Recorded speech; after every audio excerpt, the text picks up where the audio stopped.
Welcome to LC Screen Talk. My name is Larry, and this is my review of Fist Fight.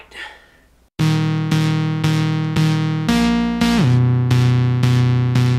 Ice Cube is here to flip the script, turn the tables, and challenge another teacher to a fist fight in this latest comedy. And it looks like he's traded in little old Kevin Hart for little old Charlie Day.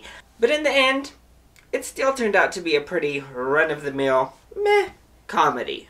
So to start with the actors, everybody is just basically playing themselves here.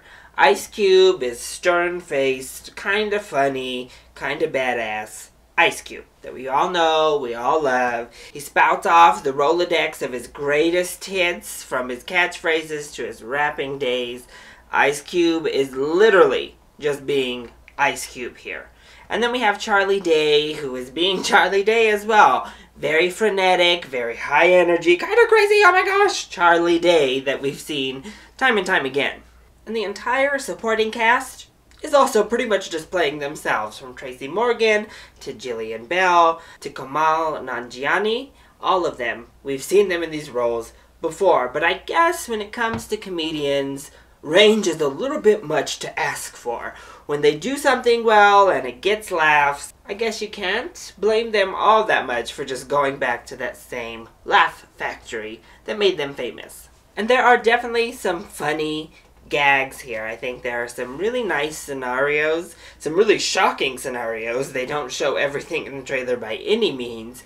And I think that was a good thing. I think we had a lot of great interactions between the students and the teachers.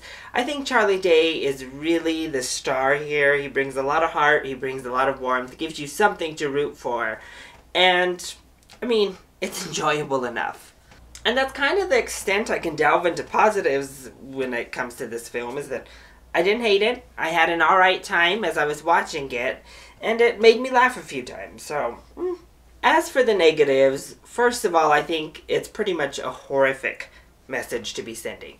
I think as we are in the age of anti-bullying and we see these suicides, I don't think it's necessarily a positive message to show violence is the answer. We have somebody like Steve Bannon in this administration who is a Marxist, who has stated on record that he believes in tearing down the status quo, tearing down the establishment to rebuild from scratch. And that's pretty much what the message of this movie is.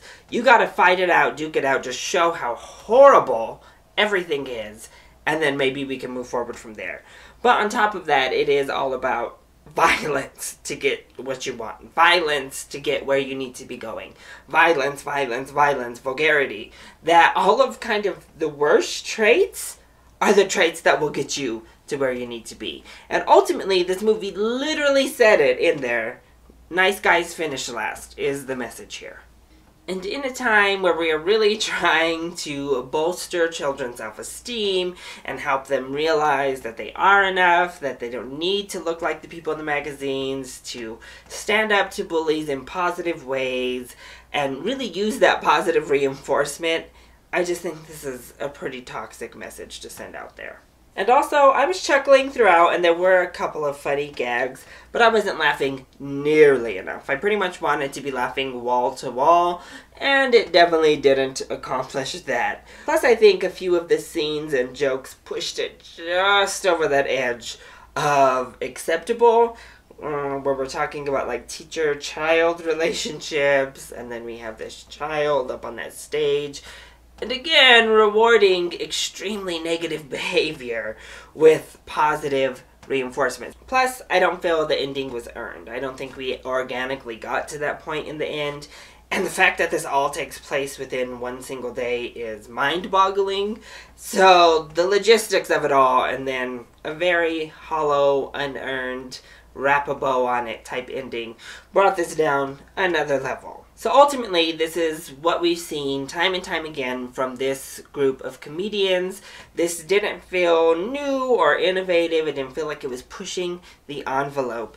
And there aren't nearly enough laughs to make up for just a really horrible, horrible message. So I would give this a solid rental. I think you can spend your time better elsewhere at the movies and wait for this to come out at Redbox. When you pay that lower price point, I think you'll have a good time and laugh enough to warrant the price. So, that is my review of Fist Fight. I hope you enjoyed it. If you did, go ahead, click like down below, and subscribe to the channel so you are always up to date on our latest videos. Also, join in on the discussion. Are you excited to see Fist Fight? And what is your favorite naughty teacher movie? Let me know either in the comment section down below or hit me up on Twitter. I love you all so much for your support. Mwah! Thank you for watching, and I'll see you next time. Bye!